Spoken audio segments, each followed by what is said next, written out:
The Blue Fairy Book by Andrew Lang. Chapter 12. The Master-Maid. Once upon a time there was a king who had many sons. I do not exactly know how many there were, but the youngest of them could not stay quietly at home, and was determined to go out into the world and try his luck, and after a long time the king was forced to give him leave to go. When he had travelled about for several days, he came to a giant's house, and hired himself to the giant as a servant. In the morning the giant had to go out to pasture his goats, and as he was leaving the house he told the king's son that he must clean out the stable. "And after you have done that," he said, "you need not do any more work today, for you have come to a kind master, and that you shall find. But what I set you to do must be done both well and thoroughly, and you must on no account go into any of the rooms which lead out of the room in which you slept last night. If you do, I will take your life."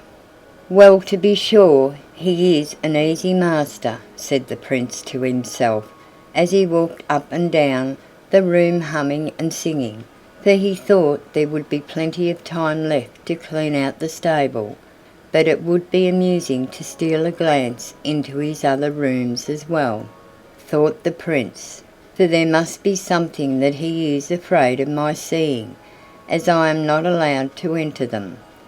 So he went into the first room. A cauldron was hanging from the walls.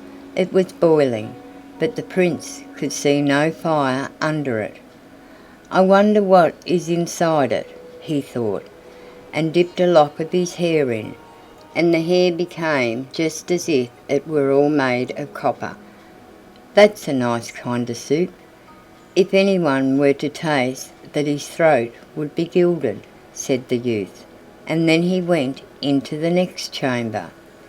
There too a cauldron was hanging from the wall, bubbling and boiling, but there was no fire under this either. "I will just try what this is like too," said the prince, thrusting another lock of his hair into it, and it came out silvered over. "Such costly soup is not to be had in my father's palace," said the prince, "but everything depends on how it tastes." And then he went into the third room. There too a cauldron was hanging from the wall, boiling exactly the same as in the two other rooms, and the prince took pleasure in trying this also, so he dipped a lock of hair in, and it came out so brightly gilded that it shone again. "Some talk about going from bad to worse," said the prince, "but this is better and better. If he boils gold here, what can he boil in there?" He was determined to see, and went through the door into the fourth room. No cauldron was to be seen there, but on a bench someone was seated who was like a king's daughter, but, whosoever she was so beautiful that never in the prince's life had he seen her equal. "Oh, in heaven's name, what are you doing here?" said she who sat upon the bench. "I took the place of servant here yesterday," said the prince. "May you soon have a better place, if you have come to serve here," said she. "Oh, but I think I have got a kind master," said the prince. "He has not given me hard work to do today. When I have cleaned out the stable I shall be done." "Yes, but how will you be able to do that?" she asked again.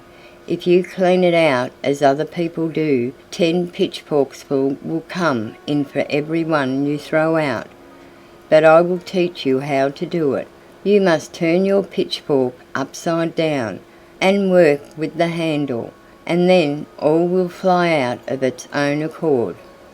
"Yes, I will attend to that," said the prince, and stayed sitting where he was the whole day, for it was soon settled between them that they would marry each other, he and the king's daughter, so the first day of his service with the giant did not seem long to him.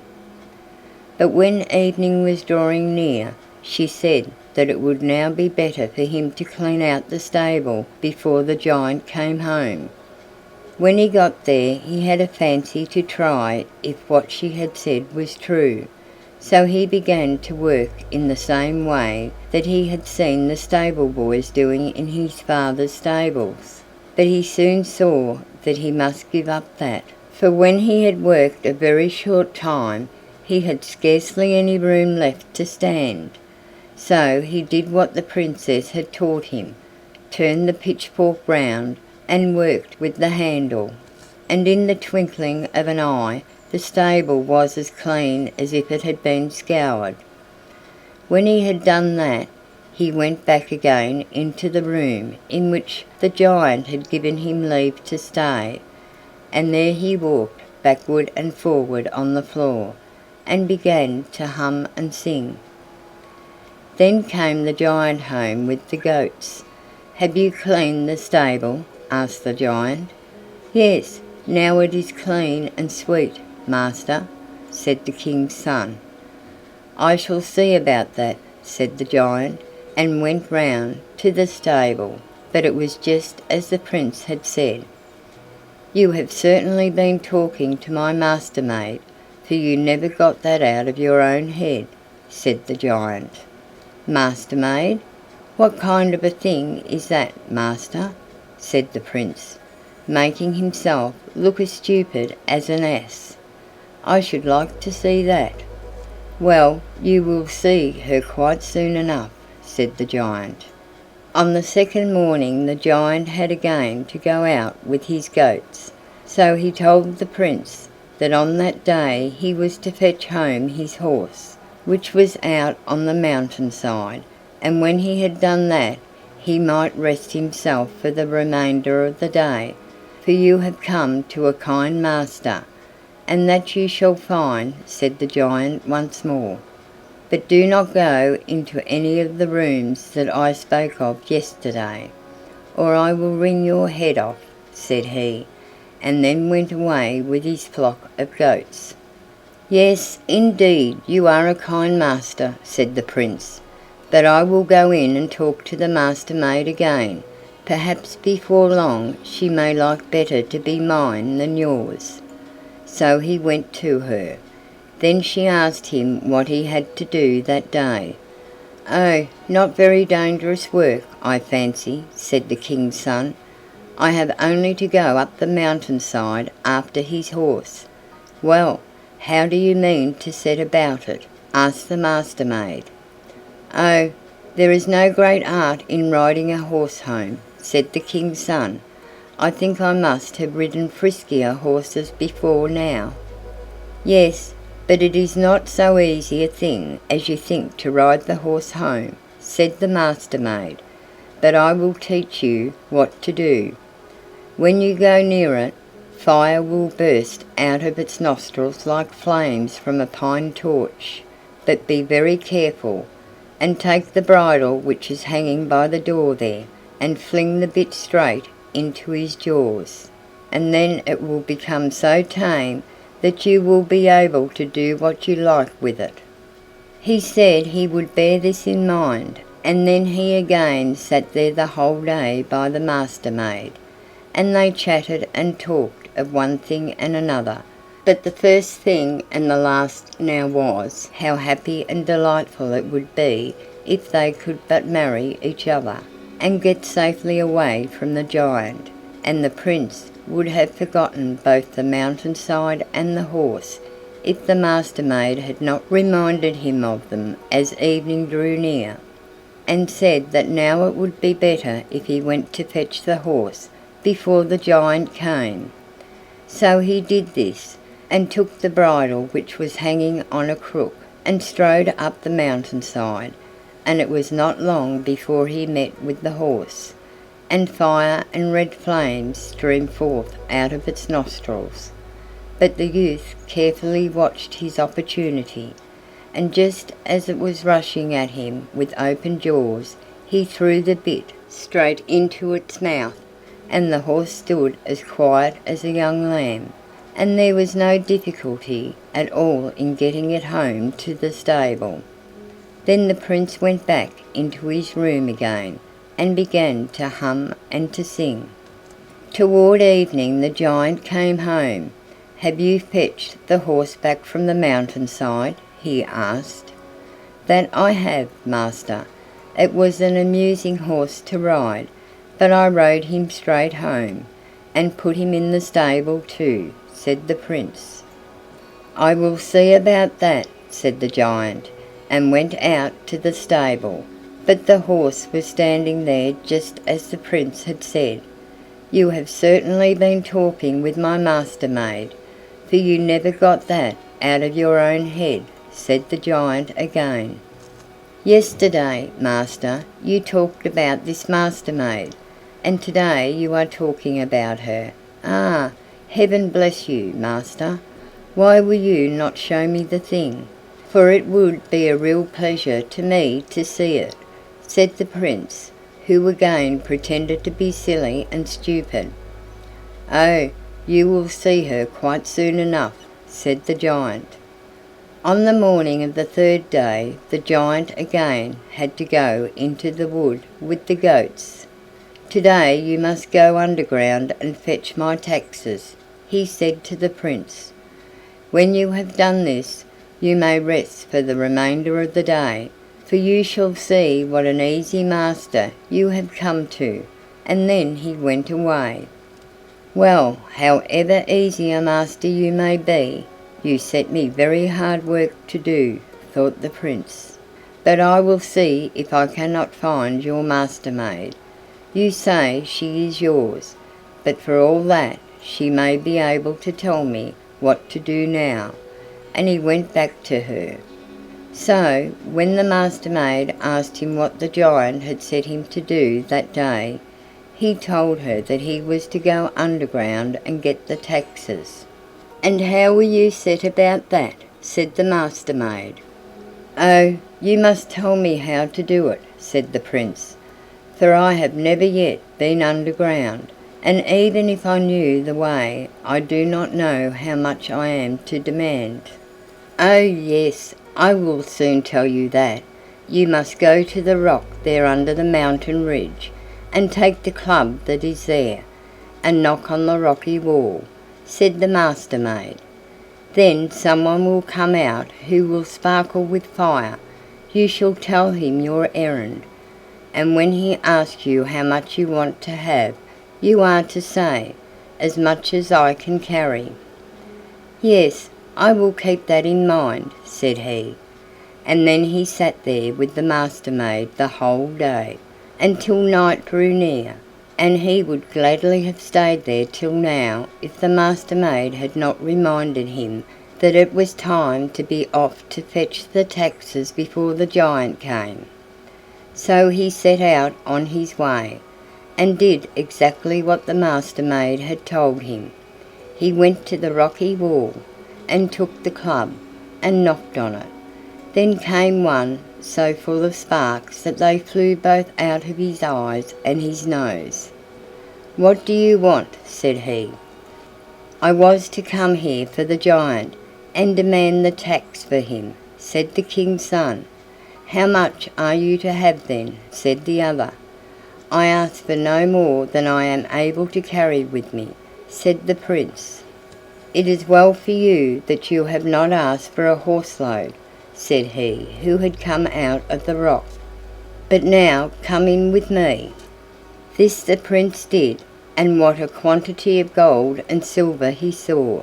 It was lying inside the mountain like heaps of stones in a waste place, and he got a load that was as large as he was able to carry, and with that he went his way.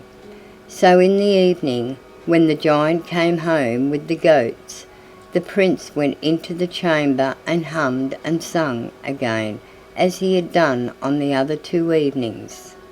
"Have you been for the tax?" said the giant. "Yes, that I have, master," said the Prince. "Where have you put it then?" said the giant again. "The bag of gold is standing there on the bench," said the Prince. "I will see about that," said the giant, and went away to the bench. But the bag was standing there, and it was so full that gold and silver dropped out when the giant untied the string. "You have certainly been talking with my master-maid," said the giant, "and if you have, I will wring your neck." "Master-maid?" said the Prince. "Yesterday my master talked about this master-maid, and today he is talking about her again, and the first day of all it was talk of the same kind. I do wish I could see the thing myself," said he. "Yes, yes, wait till tomorrow," said the giant, "and then I myself will take you to her." "Ah, master, I thank you, but you are only mocking me," said the king's son. Next day the giant took him to the master-maid. "Now you shall kill him, and boil him in the great big cauldron you know of, and when you have got the broth ready give me a call," said the giant. Then he lay down on the bench to sleep, and almost immediately began to snore so that it sounded like thunder among the hills. So the master-maid took a knife, and cut the Prince's little finger, and dropped 3 drops of blood upon a wooden stool. Then she took all the old rags and shoe soles and all the rubbish she could lay hands on, and put them in the cauldron, and then she filled a chest with gold dust, and a lump of salt, and a water flask which was hanging by the door, and she also took with her a golden apple, and 2 gold chickens. And then she and the Prince went away with all the speed they could, and when they had gone a little way they came to the sea, and then they sailed, but where they got the ship from I have never been able to learn. Now, when the giant had slept a good long time, he began to stretch himself on the bench on which he was lying. "Will it soon boil?" said he.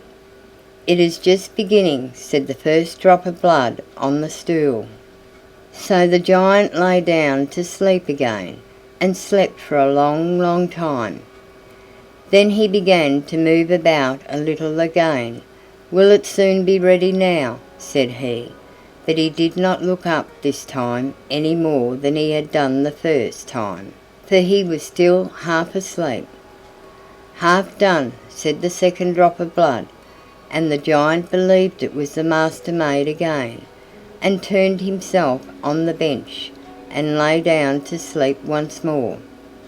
When he had slept again for many hours, he began to move and stretch himself. "Is it not done yet?" said he. "It is quite ready," said the third drop of blood. Then the giant began to sit up and rub his eyes, but he could not see who it was who had spoken to him, so he asked for the master-maid and called her, but there was no one to give him an answer.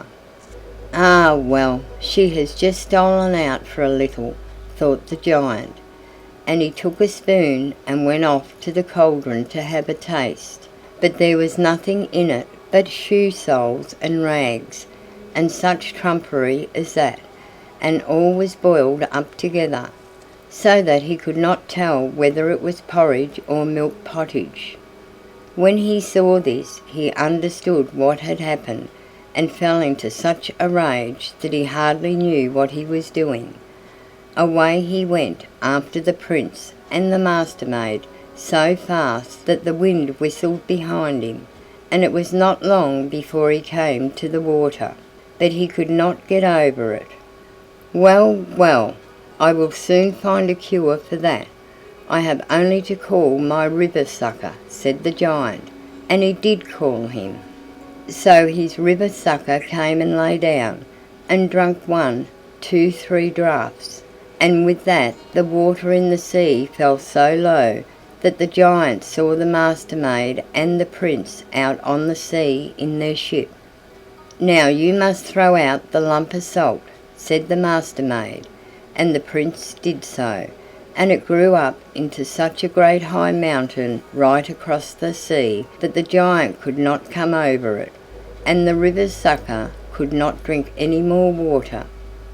"Well, well, I will soon find a cure for that," said the giant. So he called to his hill borer to come and bore through the mountain, so that the river sucker might be able to drink up the water again. But just as the hole was made, and the river sucker was beginning to drink, the Master-maid told the Prince to throw 1 or 2 drops out of the flask, and when he did this the sea instantly became full of water again, and before the river sucker could take 1 drink they reached the land and were in safety. So they determined to go home to the Prince's father, but the Prince would on no account permit the Master-maid to walk there, for he thought that it was unbecoming either for her or for him to go on foot. "Wait here the least little bit of time, while I go home for the 7 horses which stand in my father's stable," said he. "It is not far off, and I shall not be long away, but I will not let my betrothed bride go on foot to the palace." "Oh no, do not go, for if you go home to the king's palace you will forget me, I foresee that." "How could I forget you? We have suffered so much evil together, and love each other so much," said the Prince, and he insisted on going home for the coach with the 7 horses, and she was to wait for him there, by the seashore. So at last the Master-maid had to yield, for he was so absolutely determined to do it. "But when you get there you must not even give yourself time to greet anyone, but go straight into the stable, and take the horses, and put them in the coach, and drive back as quickly as you can, for they will all come round about you. But you must behave just as if you did not see them, and on no account must you taste anything, for if you do it will cause great misery both to you and to me," said she, and this he promised. But when he got home to the king's palace, one of his brothers was just going to be married, and the bride and all her kith and kin had come to the palace, so they all thronged round him, and questioned him about this and that, and wanted him to go in with them. But he behaved as if he did not see them, and went straight to the stable, and got out the horses and began to harness them. When they saw that they could not by any means prevail on him to go in with them, they came out to him with meat and drink, and the best of everything that they had prepared for the wedding. But the Prince refused to touch anything, and would do nothing but put the horses in as quickly as he could. At last, however, the bride's sister rolled an apple across the yard to him, and said, "As you won't eat anything else, you may like to take a bite of that, for you must be both hungry and thirsty after your long journey." And he took up the apple and bit a piece out of it, but no sooner had he got the piece of apple in his mouth than he forgot the Master-maid, and that he was to go back in the coach to fetch her. "I think I must be mad. What do I want with this coach and horses?" said he, and then he put the horses back into the stable, and went into the king's palace, and there it was settled that he should marry the bride's sister, who had rolled the apple to him. The Master-maid sat by the seashore for a long, long time, waiting for the Prince, but no Prince came, so she went away, and when she had walked a short distance she came to a little hut, which stood all alone in a small wood, hard by the king's palace. She entered it and asked if she might be allowed to stay there. The hut belonged to an old crone, who was also an ill-tempered and malicious troll.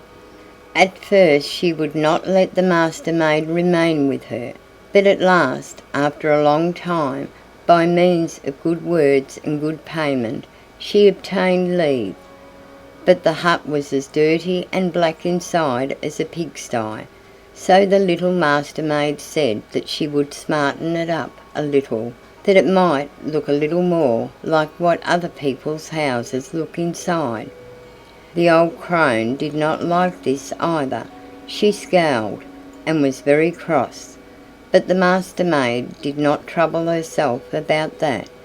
She took out her chest of gold, and flung a handful of it or so into the fire, and the gold boiled up and poured out over the whole of the hut, until every part of it, both inside and out, was gilded. But when the gold began to bubble up, the old hag grew so terrified that she fled as if the evil one himself were pursuing her, and she did not remember to stoop down as she went through the doorway, and so she split her head and died. Next morning the sheriff came travelling by there. He was greatly astonished when he saw the gold hut shining and glittering there in the copse, and he was still more astonished when he went in and caught sight of the beautiful young maiden who was sitting there. He fell in love with her at once, and straightway on the spot he begged her, both prettily and kindly, to marry him. "Well, but have you a great deal of money?" said the Master-maid. "Oh, yes, so far as that is concerned, I am not ill off," said the sheriff. So now he had to go home to get the money, and in the evening he came back, bringing with him a bag with 2 bushels in it, which he set down on the bench. Well, as he had such a fine lot of money, the Master-maid said she would have him, so they sat down to talk. But scarcely had they sat down together before the Master-maid wanted to jump up again. "I have forgotten to see to the fire," she said. "Why should you jump up to do that?" said the sheriff. "I will do that." So he jumped up and went to the chimney in one bound. "Just tell me when you have got hold of the shovel," said the Master-maid. "Well, I have hold of it now," said the sheriff. "Then you may hold the shovel, and the shovel you, and pour red-hot coals over you till day dawns," said the Master-maid. So the sheriff had to stand there the whole night and pour red-hot coals over himself, and, no matter how much he cried and begged and entreated, the red-hot coals did not grow the colder for that. When the day began to dawn, and he had power to throw down the shovel, he did not stay long where he was, but ran away as fast as he possibly could, and everybody who met him stared and looked after him, for he was flying as if he were mad, and he could not have looked worse if he had been both flayed and tanned, and everyone wondered where he had been, but for very shame he would not tell nothing. The next day the attorney came riding by the place where the Master-maid dwelt. He saw how brightly the hut shone and gleamed through the wood, and he too went into it to see who lived there. And when he entered and saw the beautiful young maiden, he fell even more in love with her than the sheriff had done, and began to woo her at once. So the Master-maid asked him, as she had asked the sheriff, if he had a great deal of money, and the attorney said he was not ill off for that, and would at once go home to get it. And at night he came with a great big sack of money. This time it was a 4-bushel sack, and set it on the bench by the Master-maid. So she promised to have him, and he sat down on the bench by her to arrange about it. But suddenly she said that she had forgotten to lock the door of the porch that night, and must do it. "Why should you do that?" said the attorney. "Sit still, I will do it." So he was on his feet in a moment, and out in the porch. "Tell me when you have got hold of the door latch," said the Master-maid. "I have hold of it now," cried the attorney. "Then you may hold the door," and the door you, and may you go between wall and wall till day dawns." What a dance the attorney had that night! He had never had such a waltz before, and he never wished to have such a dance again. Sometimes he was in front of the door, and sometimes the door was in front of him, and it went from one side of the porch to the other, till the attorney was well nigh beaten to death. At first he began to abuse the Master-maid, and then to beg and pray, but the door did not care for anything but keeping him where he was till break of day. As soon as the door let go its hold of him, off went the attorney. He forgot who ought to be paid off for what he had suffered. He forgot both his sack of money and his wooing, for he was so afraid lest the house door should come dancing after him. Every one who met him stared and looked after him, for he was flying like a madman, and he could not have looked worse if a herd of rams had been butting at him all night long. On the third day the bailiff came by, and he too saw the gold house in the little wood, and he too felt that he must go and see who lived there. And when he caught sight of the Master-maid, he became so much in love with her that he wooed her almost before he greeted her. The Master-maid answered him as she had answered the other two, that if he had a great deal of money she would have him. "So far as that is concerned, I am not ill off," said the bailiff. So he was at once told to go home and fetch it, and this he did. At night he came back, and he had a still larger sack of money with him than the attorney had brought. It must have been at least 6 bushels, and he set it down on the bench. So it was settled that he was to have the Master-maid. But hardly had they sat down together before she said that she had forgotten to bring in the calf, and must go out to put it in the byre. "No, indeed, you shall not do that," said the bailiff. "I am the one to do that." And, big and fat as he was, he went out as briskly as a boy. "Tell me when you have got hold of the calf's tail," said the Master-maid. "I have hold of it now," cried the bailiff. "Then may you hold the calf's tail, and the calf's tail hold you, and may you go round the world together till day dawns," said the Master-maid. So the bailiff had to bestir himself, for the calf went over rough and smooth, over hill and dale, and the more the bailiff cried and screamed, the faster the calf went.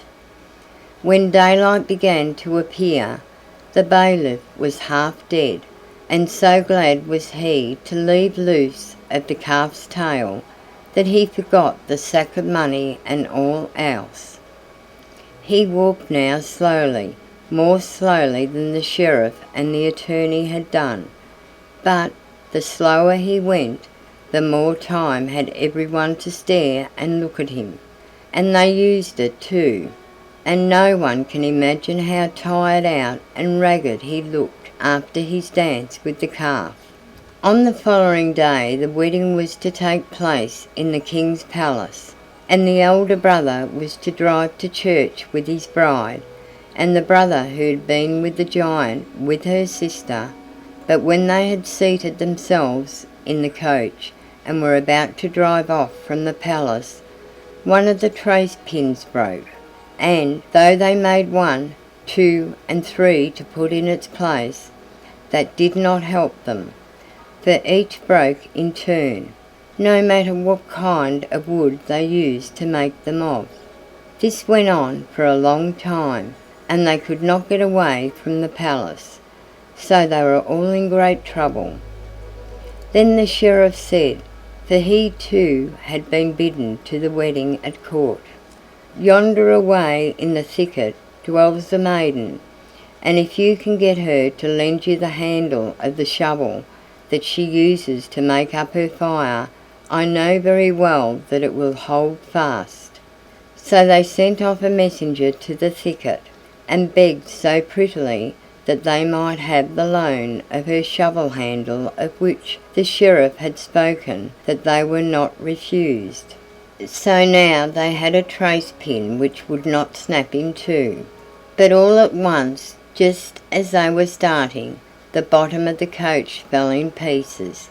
They made a new bottom as fast as they could, but, no matter how they nailed it together, or what kind of wood they used, no sooner had they got the new bottom into the coach and were about to drive off than it broke again, so that they were still worse off than when they had broken the trace pin. Then the attorney said, for he too was at the wedding in the palace, away there in the thicket dwells a maiden, and if you could but get her to lend you one half of her porch door, I am certain that it will hold together. So they again sent a messenger to the thicket, and begged so prettily for the loan of the gilded porch door, of which the attorney had told them, that they got it at once. They were just setting out again, but now the horses were not able to draw the coach. They had 6 horses already, and now they put in 8, and then 10, and then 12. But the more they put in, and the more the coachman whipped them, the less good it did, and the coach never stirred from the spot. It was already beginning to be late in the day, and to church they must go and would go. So everyone who was in the palace was in a state of distress. Then the bailiff spoke up and said, out there in the gilded cottage in the thicket dwells a girl, and if you could but get her to lend you her calf, I know it could draw the coach, even if it were as heavy as a mountain. They all thought that it was ridiculous to be drawn to church by a calf, but there was nothing else for it but to send a messenger once more, and beg as prettily as they could, on behalf of the king, that she would let them have the loan of the calf that the bailiff had told them about. The Master-maid let them have it immediately. This time also she would not say no. Then they harnessed the calf to see if the coach would move, and away it went, over rough and smooth, over stock and stone, so that they could scarcely breathe, and sometimes they were on the ground, and sometimes up in the air. And when they came to the church, the coach began to go round and round like a spinning wheel, and it was with the utmost difficulty and danger that they were able to get out of the coach and into the church. And when they went back again, the coach went quicker still, so that most of them did not know how they got back to the palace at all. When they had seated themselves at the table, the prince who had been in service with the giant said that he thought they ought to have invited the maiden who had lent them the shovel handle and the porch door and the calf up to the palace, for, said he, if we had not got these 3 things, we should never have got away from the palace. The king also thought that this was both just and proper, so he sent 5 of his best men down to the gilded hut, to greet the maiden courteously from the king, and to beg her to be so good as to come up to the palace to dinner at midday. Greet the king and tell him that, if he is too good to come to me, I am too good to come to him, replied the Master-maid. So the king had to go himself, and the Master-maid went with him immediately, and, as the king believed that she was more than she appeared to be, he seated her in the place of honour by the youngest bridegroom. When they had sat at the table for a short time, the Master-maid took out the cock, and the hen, and the golden apple which she had brought away with her from the giant's house, and set them on the table in front of her. And instantly the cock and the hen began to fight with each other for the golden apple. "Oh, look how those two there are fighting for the golden apple," said the King's son. "Yes, and so did we two fight to get out that time when we were in the mountain," said the Master-maid. So the Prince knew her again, and you may imagine how delighted he was. He ordered the Troll witch, who had rolled the apple to him, to be torn in pieces between 24 horses, so that not a bit of her was left, and then for the first time they began really to keep the wedding, and weary as they were, the sheriff, the attorney, and the bailiff kept it up too. Footnote: Asbjørnsen and Moe. End of story.